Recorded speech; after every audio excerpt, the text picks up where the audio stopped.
palette. Wake up. We gotta watch Jurassic Park Compound's latest repaint video.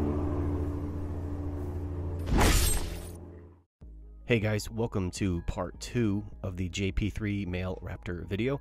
If you missed part 1, I recommend going and checking that out so you can see how we got to where we are right now. But if you've already seen it, we're going to go ahead and jump right into this video. So as you can tell, this guy is cast in a light gray plastic. Now if they're calling this the male Raptor, I assume they mean this one here.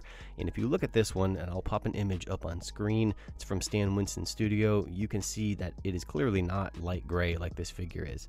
And you know, it's decked out in all kinds of colors like burgundy and maroon and reds and blacks and browns. And if you look on the back of the box art that the figure comes in, even the digital render is darker than this figure, so it's completely different in terms of, you know, the shade of color that it is. So I'm not really sure what's going on with that.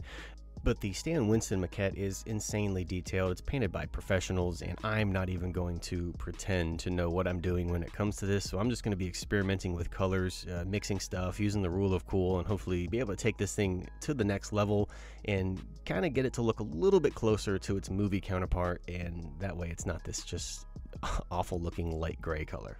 Now, painting something like this that has a bunch of articulation spots can be challenging, and if you're not comfortable with it, I recommend holding off and waiting for that mainline release and use this video for that one instead, because the lack of articulation on that figure will definitely be a lot easier to paint than this one. So I'm starting off with 3 different inks, and I've mixed them together to make a dark maroon kind of burgundy tone, and this is what I'm going to use for the base coat on the body.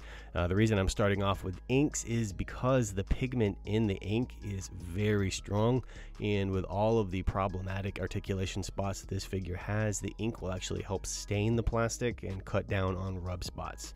And it won't completely prevent it, but it will drastically cut down on it, and essentially that's the goal. We want to be able to move it around and not have light gray showing underneath. So I'll demonstrate on the arm here to show you how I'd go about doing it. You want to get a Q-tip and dip it into the ink, and then use that Q-tip to work the ink down into the joint. While the ink is still wet, you want to work the arm up and down, spin it around, and make sure that that ink is getting down and covering all of the recessed areas inside where the joint is, so that way there's no light gray showing. Just apply a thin coat and then use a heat gun or a hair dryer on low speed to speed up the drying process. Just repeat this process for all of the other areas on the limbs until you can move the joints around without any light gray plastic showing through. This does take some time to work up enough layers of stain, and there is a difference between dried paint and cured paint, so keep that in mind if you plan on doing this. But once you get the joint covered, go ahead and paint the entire limb with the ink and then dry it, and then just recheck any spots you may have missed. Once it looks good, move on to the next limb and just work your way around the body until all of the articulation spots are filled in with that stain. I'll go ahead and finish this up, and when I come back, we'll knock out the rest of the deco.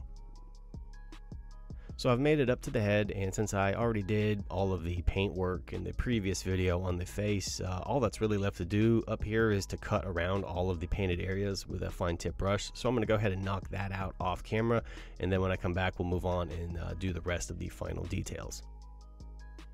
So I've got the face cut in, and now I'm going to go and do some quick airbrush work and take leather brown and dead flesh, mix that together. I'm going to use it to blend and fade the underbelly color up into the dark skin.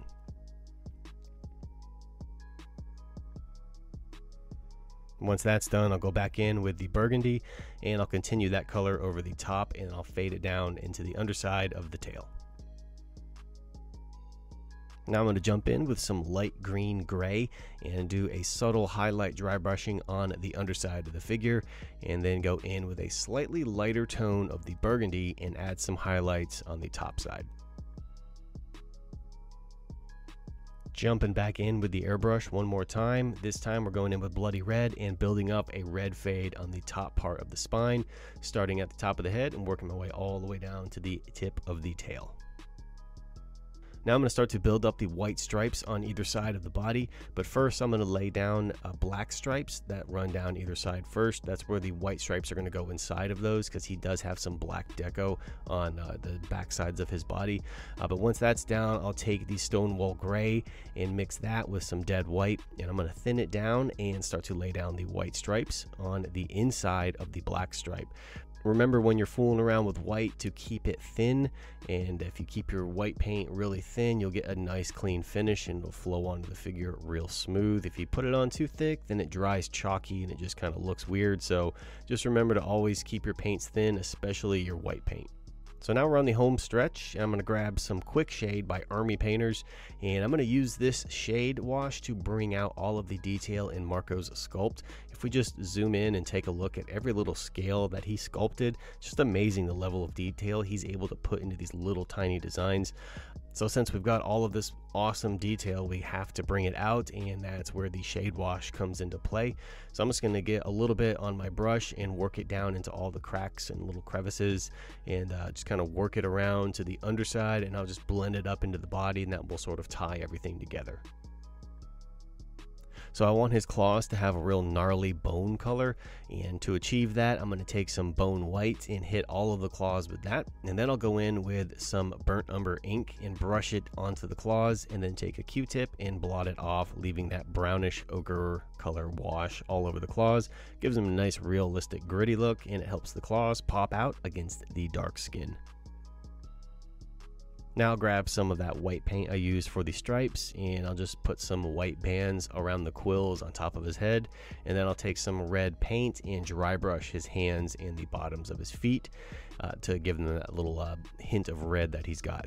And that is pretty much all she wrote. This repaint is done, and he is looking pretty darn cool. So hopefully you guys found this video inspiring in some way, shape, or form, and it's able to help you along the way in your painting journey. If you give this one a shot, remember to tag me over on Instagram at the Jurassic Park Compound, because I'd love to see how yours turns out. If you're interested in purchasing your own replacement kit, I will leave the links down below to the physical set on Surrett Tech's Etsy store and the STL file on Marco's Etsy store. If you need more Jurassic related content, then you know where to find me. Links will be in the description box below. You guys take care, and I'll see you around the compound.